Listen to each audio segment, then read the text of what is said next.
The episode opens with Thomas Andre resting when Laura approaches him. She reminds him that after visiting the Asura Guild, he had mentioned plans to visit Korea. Thomas responds somewhat dismissively, questioning whether he actually said that. Laura presses on, asking if he meant visiting SUHO. Thomas replies that he's not in the mood right now, and will go later, explaining that the fruit hasn't fully ripened yet. Thomas reflects on recent events. After showing the Asura Guild exactly what Scavenger Guild is capable of, and completely crushing them, their public image has been fully restored. As for SUHO, Thomas notes that he only recently reawakened. He sees no real benefit in going out of their way, since SUHO is merely a noose rank hunter at this point. Laura then brings up the matter of revenge for Randolph's death. Thomas pauses before responding that revenge isn't quite the right word. It was simply his grief talking at the time. He acknowledges that Randolph died in the greatest way possible, sacrificing himself for his country and for the Scavenger Guild's name.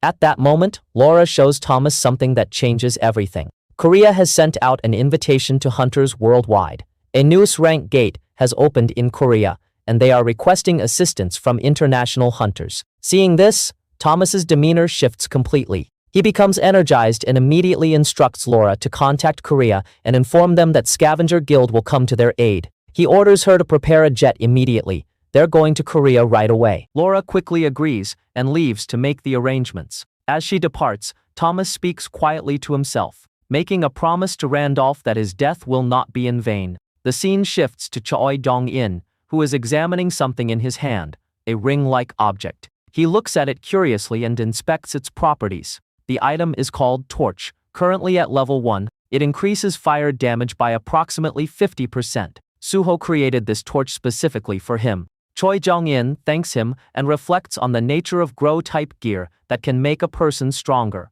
Anyone who wears it will become friends with SUHO or become one of his allies. Now that he too will be hunting monsters, he'll become stronger as well. This thought pleases him greatly. Choi Jong-in asks if SUHO isn't exhausted. SUHO responds shakily that no, everything is fine. He has already distributed gear to everyone. Choi Jong-in looks at him with concern, noting that he doesn't look well at all. Baru emerges and thinks to himself that of course SUHO is exhausted. For days on end, working day and night, he has been hunting various monsters and crafting different shadow items of heroic grade from them. On top of that, he's been continuing Amut's practice and training simultaneously. Watching SUHO work so hard, Choi Jong-in thinks to himself that SUHO is pushing himself tremendously. He realizes he needs to keep up so he can help him properly. He won't let the gift SUHO gave him go to waste. SUHO then produces a gauntlet, preparing to give it to someone. Choi Jong-in accompanies him, because Thomas Andre will likely be arriving at the Hunter Association.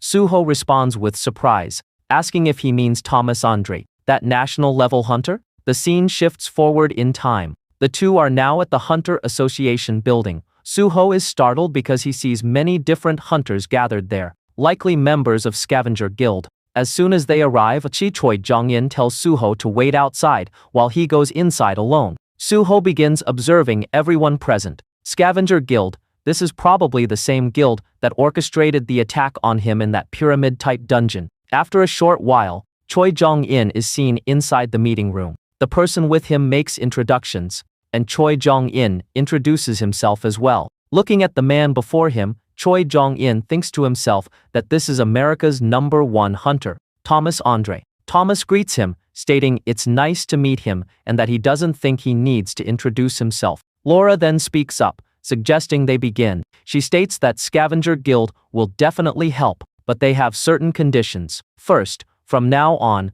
Korea will not accept any foreign support from other sources. Second, Scavenger Guild will retain 80% of whatever rewards come from the gate. Hearing this, both Choi Jong-in and Woo Jin-chul are shocked and surprised. They exclaim that this is far too much. Thomas responds by asking what they mean by too much. He points out that Korea called for help, and they came. This means Korea knows they cannot handle the situation alone, that Korean hunters cannot manage everything by themselves. Therefore, compared to the damage that would occur after a dungeon break, this price is actually quite cheap. Choi Jong-in observes that it seems they came to threaten them, not to negotiate. Woo Jin-chul agrees, stating that yes, they asked for support, but that doesn't mean they have no strength. Just days ago, they gain 2 S-rank hunters. He declares that no matter what Scavenger Guild says, these conditions are far too absurd. If this is how it's going to be, they'll have to decline Scavenger Guild's assistance and seek support from another country instead.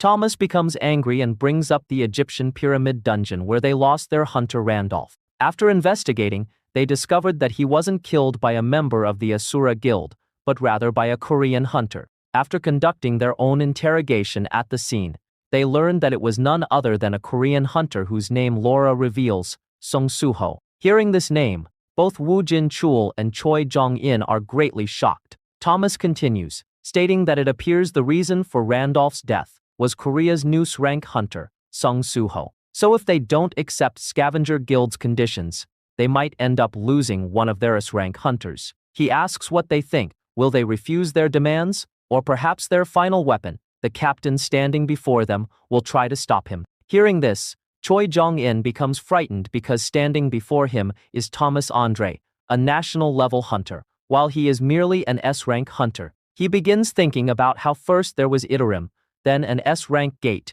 and now Scavenger Guild has become their enemy. But suddenly, a voice rings out from outside.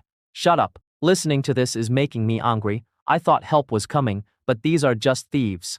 The sound of someone being dragged can be heard from outside, someone trying to prevent entry. Suddenly, the door bursts open forcefully, and SUHO enters with several hunters clinging to him, desperately trying to hold him back and stop him somehow. But no one is able to actually restrain SUHO. Seeing this, Thomas becomes furious. Choi Jong-in calls out to SUHO. SUHO apologizes for the sudden intrusion, then throws all the hunters aside. He addresses Thomas directly, acknowledging that he's the national-level hunter from the United States. But he states, this isn't how things should work. Inside a gate, whoever obtains something keeps it. If Scavenger Guild is truly superior to them, then it should be easy for them to get that 80%, shouldn't it? At this, both Woo Jin-chul and Choi Jong-in become frightened because now Thomas is truly angry. Thomas says interesting, and walks directly towards SUHO. The two stand face to face. Thomas asks angrily what SUHO would do if he completely destroyed him right here and now, child. SUHO responds calmly that then people would say, Scavenger Guild only came to Korea to spread chaos. He asks Thomas what makes him think SUHO would lose to him.